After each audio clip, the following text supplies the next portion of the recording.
के पीछे पीछे सभी लोग दौड़ पड़े।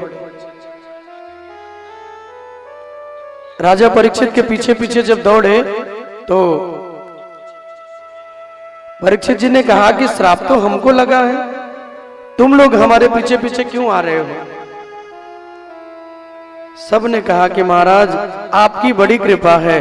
बोले क्यों? बोले आपके ही कारण हमें भी भगवान की कथा सुनने का अवसर मिलेगा। निमित्त तो आप बनोगे, उसकी कृपा हमें भी प्राप्त होगी। तो कराने वाला तो कोई एक ही व्यक्ति होता है, जिसके कई जन्मों के पुण्य उदय हुए, उसके परिवार में श्रीमद् भागवती गंगा चल के आती है। और एक दिन मैंने कहा था, आज फिर बोल रहा हूं, गंगा भी दो प्रकार की होती है। एक वो गंगा है जो भागीरथी गंगा है। भगवान के चरण को धुल के ब्रह्मा जी ने रख लिया, उस चरण के जो जल है उसको ब्रह्मा जी ने जब छोड़ा, एक धारा में वो गंगा भगीरथ जी की तपस्या से प्रसन्न होकर इस धरा धाम पे आई है। और कहते हैं कि उस गंगा में जो स्नान कर ले, उस गंगा को जो प्रणाम कर ले, उसके तन के जितने पाप हैं वो नष्ट हो जाते हैं। लेकिन भागीरथी गंगा को प्रणाम करने के लिए भी, स्नान करने के लिए भी आपको उद्यम करना पड़ेगा, समय निकालना पड़ेगा, थोड़ा बहुत धन खर्चा करना पड़ेगा, गंगा जी के किनारे जाना पड़ेगा।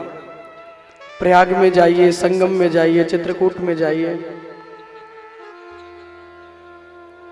आपको कुछ ना कुछ करके वहां पे जाना पड़ेगा। थोड़ा बहुत समय, थोड़ा बहुत खर्चा भी लगेगा। लेकिन जो भागवती गंगा है, इसके लिए बस एक सुंदर संकल्प होना चाहिए, भगवान की कथा हमारे जीवन में मिले, ये स्वयं चल के चली आती है। इसके लिए आपको जाना नहीं पड़ता। इसलिए भागीरथी गंगा से भी कलयुग में जो श्रेष्ठ गंगा है वो भगवान की भागवती गंगा है,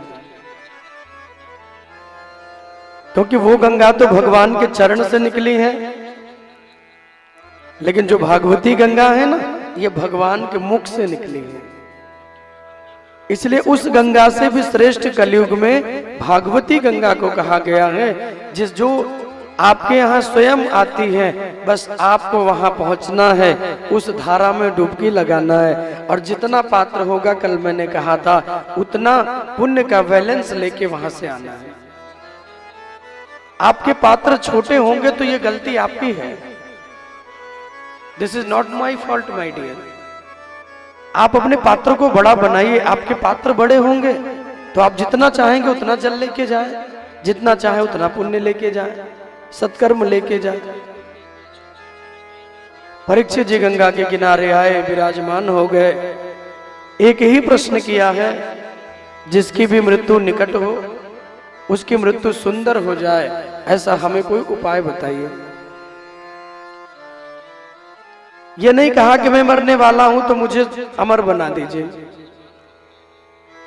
परीक्षित जी ने कहा कि जो भी मरने वाले हैं, अतः पृच्छामि संसिद्धिं योगिनां परमं गुरुं पुरुषस्य यत् कार्यं म्रियमाणस्य सर्वथा।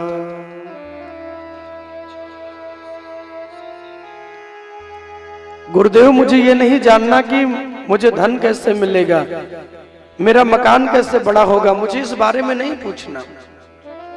मुझे इतना ही जानना है कि जो भी मरने वाले हैं उनकी मृत्यु निकट है, उनकी मृत्यु सुंदर कैसे होगी वो मुझे बताइए।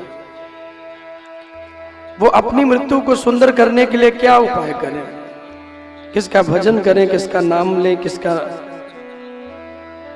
किसकी पूजा करें। तो भगवान सुखदेव जी ने एक ही वर्ड कहा कि हे परीक्षित, मृत्यु तो एक दिन सबकी आनी है। एक वो मृत्यु है, लोग आए दुनिया में, खाया पिया, बाल बच्चे हुए, परिवारों को जोड़ा, संबंध को जोड़ा, और एक दिन दुनिया छोड़ के चले गए, उन्हें कोई नहीं जानता। लेकिन एक वो लोग हैं जो कम दिन के लिए दुनिया में आते हैं, फिर भी अपने कर्मों के द्वारा इस संसार में अपनी ऐसी छाप छोड़ के जाते हैं। उनके जाने के बाद भी दुनिया उनका नाम लेती है। उनके जाने के बाद भी दुनिया उनको याद करती है। और आपकी याद किसी के हृदय में बनी रहे तो मरने के बाद भी आप मरे नहीं हैं, आप आज भी अमर हैं। अगर आपकी चर्चाएं होती रहें, और चर्चा तो दो की होती है, या तो कुख्यात हो जाइए या तो विख्यात हो जाइए, है ना। या तो कोई बहुत बिगड़ जाता है तो उसकी बड़ी चर्चा होती है, अरे वो ऐसे है। या फिर कोई इतने सुंदर कर्म कर लेता है, इतने अच्छे कर्म अपने बना लेता है, संसार में उसकी महिमा का गायन होता है। कल के कथाक्रम को याद करें, हम सब मिलकर भगवान के बहुत सुंदर क्रम का आनंद ले रहे थे। ब्रज में भगवान की बड़ी प्यारी प्यारी लीलाएं हुई, माखन भी चुराया, गोपियों के मन के हृदय भाव को भी चुराया, गोपियों के वस्त्र का हरण करके गोपियों को ज्ञान भी दिया भगवान ने। और कंस ने जितने राक्षसों को भेजा कृष्ण को मारने के लिए, जिनको भी प्रभु मारते हैं उनको मार के अपने ही श्री चरणों में भगवान स्थान देते हैं। किसी को मार भी दें भगवान, किसी का वध भी कर देते हैं ना, तो भी उसे अपने ही चरणों में भगवान स्थान देते हैं। उन्हीं क्रमों में मैंने गिरिराज जी की कथा आपको कल थोड़ी सी सुनाई थी। किसी ने कहा कि भगवान ने अपनी पूजा करवाई, वो तो परमात्मा है, वो तो ईश्वर है, उनको अपनी पूजा करवाने की क्या जरूरत है।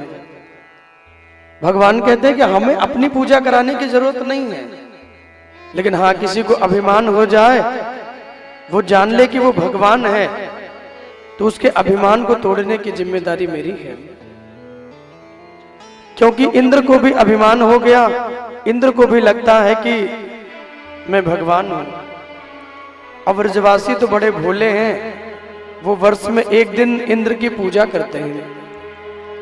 आज जब इंद्र की पूजा की तैयारियां होने लगी, भगवान ने पूछा कि मैया इतनी व्यवस्थाएं किसके लिए हो रही हैं। तो कहा कि लाला आज इंद्र की पूजा का दिन है। भगवान ने उन सबको समझाया कि कर्मणा जायते जंतु कर्मणैव विलीयते। मां इंद्र कोई भगवान नहीं है, तुम्हारे जैसे कर्म होंगे ईश्वर तुम्हें वैसा ही फल देगा। अरे इंद्र तो एक साधारण देवता है, तुम उन्हें भगवान क्यों बना रही हो। हाँ मैया यदि तुम्हें पूजा करनी है तो तुम चलो, तलहटी में मेरे गिरिराज जी हैं, तुम चल के उनकी पूजा करो। आप लोग कभी गोवर्धन आएंगे या आए होंगे गिरिराज जी में, तो आप देखिएगा वहां की कितनी प्यारी छटा है। आज भी गिरिराज जी का दर्शन करके मन एकदम मोहित हो जाता है। दूध चढ़ा दें, भोग लगा दें, तिलक लगा दें, चंदन लगा दें, तो ऐसे लगता है आनंद आ गया, आज का दिन हमारा प्रसन्न हो गया। और कितने ऐसे भक्त हैं जो आज भी गोवर्धन भगवान की परिक्रमा करते हैं वृंदावन में। और किसी के मन में कोई कामना हो न पूरी हो रही हो, तो भागवत जी भी कहती हैं कि गिरिराज भगवान की परिक्रमा लगाने से एक वर्ष के भीतर उसके मन में जो मनोकामना हो, हमारे गिरिराज भगवान उस मनोकामना की पूर्ति कर देते हैं। एक वर्ष के भीतर ही। न जाने कितने ऐसे भक्त हैं, न जाने कितने ऐसे लोग हैं जिनको गिरिराज जी ने बहुत कुछ दिया है। जो प्राप्त नहीं है वो भी प्राप्त करवा देते हैं। 21 किलोमीटर लंबी चौड़ी परिक्रमा है। कोई पैदल करता है, कोई गाड़ी से करता है, और धन्य है वो साधु संत महात्मा जो लेट के परिक्रमा करते हैं। एक बार लेट जाते हैं, एक निशान लगाते हैं, फिर लेट जाते हैं। उनकी 6-6 महीना 8-8 महीना बीत जाता है, तब जाके 21 किलोमीटर की परिक्रमा पूरी होती है। उनका धीरज देखिए, उनका धैर्य देखिए भगवान के प्रति। उनके ये घुटने, ये गांठें छिल जाती हैं लेटते लेटते, इतनी कठिन वो परिक्रमा देते हैं। एक बार लेट गए, फिर खड़े हुए, फिर लेट गए, फिर खड़े हुए, फिर लेट गए, उसको दंड परिक्रमा कहते हैं। लेट की परिक्रमा होती है, 6-6 महीना में पूरी करते हैं। जो करते हैं साधु संत ना, उनकी सेवा के लिए भक्तजन वहां खड़े होते। कितने बड़े बड़े लोग, हम और आप तो कुछ भी नहीं है, बड़े बड़े करोड़पति अरबपति लोग वहां खड़े होते हैं। जब वो थोड़ी देर के लिए विश्राम करते हैं ना, तो वो झट जाके उनके पांव दबाने लगते हैं। कोई जल पिलाता है, कोई दवा लेके आता है, घुटनों में दवा लगाता है। जिसका जैसा भाव है उस प्रकार उन संतों की सेवा करते हैं। तो इतने इतने भाव से भी गिरिराज भगवान की परिक्रमा होती है। जिनके पास समय कम हो वो गाड़ी से भी कर लेते हैं। गाड़ी से करेंगे तो बहुत जल्दी एक डेढ़ घंटे में हो जाएगी। मुख्य मुख्य जो स्थान है वो कर लेंगे। आजकल तो टमटम भी चले महाराज, वहां में बैठ ले, झमाझम एकदम दर्शन कर ले, चकाचक है जाए। लेकिन धन्य है वो साधु संत, मैं तो देखता हूं तो मेरे नेत्र भर जाते हैं, हाथ पैर छिल जाते हैं, फिर भी उनके चेहरे पर एक सिकन नहीं होती। भगवान के प्रति भाव रखकर वो मधुर मुस्कान से जब वो हंसते हैं ना, उनके दर्द में भी उनका एक प्रसन्नता होती है। लेट कर परिक्रमा देते हैं। तो इसलिए कभी भी वृंदावन में जाइए तो भगवान की परिक्रमा जरूर दीजिए। भगवान गोवर्धन जी की परिक्रमा करते हैं तो गोवर्धन नाथ की कृपा होती है। जो मनोकामना हो, जो भी मांगेंगे, ये मैं गारंटी से बोल सकता हूं, मन से परिक्रमा देंगे तो जो मांगेंगे तुमको वही मिलेगा। बोले गिरिराज भगवान की जय हो। जो मांगेंगे तुम्हें वही मिलेगा। आज ब्रजवासियों को लेके भगवान गोवर्धन जी की शरण में आए। जितना मैया भोग लेके आई है ना, सारा भोग भगवान गिरिराज जी को खिलाने लगे। और जब सारा भोग उनको पवाते हैं तो प्रकट होके पाते हैं भगवान जी। गिरिराज भगवान प्रकट हो गए और माता यशोदा के 56 व्यंजनों को पाने लगे। दूध से स्नान कराया, बाद में मानसी गंगा भगवान ने प्रकट की तो गंगा के जल को लेके गिरिराज भगवान को स्नान कराया। सारे ब्रजवासी नाचते हैं, झूमते हैं, परिक्रमा देते हैं, भोग लगाते हैं, जय जयकार करते हैं। वृंदावन में उत्सव होने लगा। लेकिन इंद्र को जब पता चली तो इंद्र कुपित हो गए और इंद्र इतने नाराज हो गए, इतने नाराज हुए, मेघों को आदेश दिया, बोले ब्रज में जाओ, इतनी जल वर्षा करो कि पूरा ब्रज जो है वो जल में डूब जाए। मेघ वर्षा करने लगे, घनघोर वर्षा हुई। 7 दिनों तक एक बूंद टूटी नहीं। और ब्रजवासियों ने कहा था कि कन्हैया, अगर इंद्र नाराज हो गए तो हमारे प्राणों की रक्षा कौन करेगा?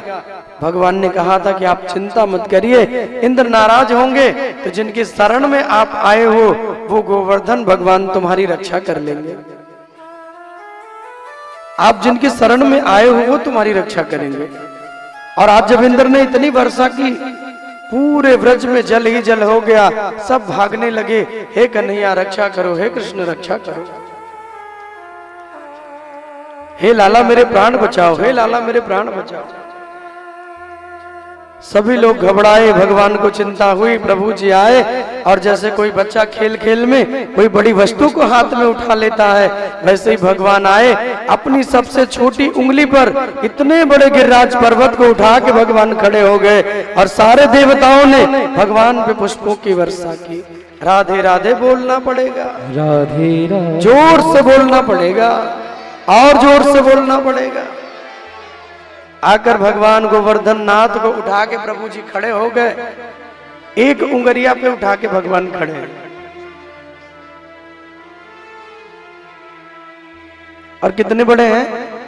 सिर्फ भगवान 6.5 वर्ष के हैं जब भगवान ने गिरिराज जी को उठाया। इतने छोटे से कन्हैया ने 21 किलोमीटर के पर्वत को उठा लिया। अब देखो, ब्रजवासी तो भगवान को भगवान मानते नहीं। उनको तो लगता है कि मेरा सखा है, मेरा मित्र है, यशोदा जी का बेटा है, अहीर के छोरा है, नंद को लाला है। और ब्रजवासियों ने पूरी भागवत में कहीं भी कृष्ण को भगवान नहीं कहा। ब्रजवासियों ने कृष्ण को अपना मित्र ही कहा है। अब जब भगवान पर्वत उठा के खड़े हो गए, जितने ब्रजवासी थे प्रभु जी कहे आओ इसी के नीचे खड़े हो जाओ। इतने बड़े पर्वत के नीचे भगवान ने सारे ब्रजवासियों को खड़ा कर लिया। सारे ग्वाल बाल, सारी गैया, यशोदा मैया, सबको लाके गोवर्धन के नीचे ही भगवान ने खड़ा कर लिया। और जब सभी लोग आकर के वहां खड़े हुए तो ब्रजवासी कहने लगे भैया तू इतनो नेक सो है, इतनो छोटो सो है, तेरी उंगलियां इतनी नेक नेक सी हैं और तू इतनो बलवान है गयो कि इतनो बड़ो पर्वत को उठा के खड़े है गयो। इतनो बल कहां ते आए गयो भैया तो पे, मुझे तो पतो ही ना इतनो बल कहां ते आए गयो। प्रभु जी कहते ये आए बल मेरो ना है। बोले फिर?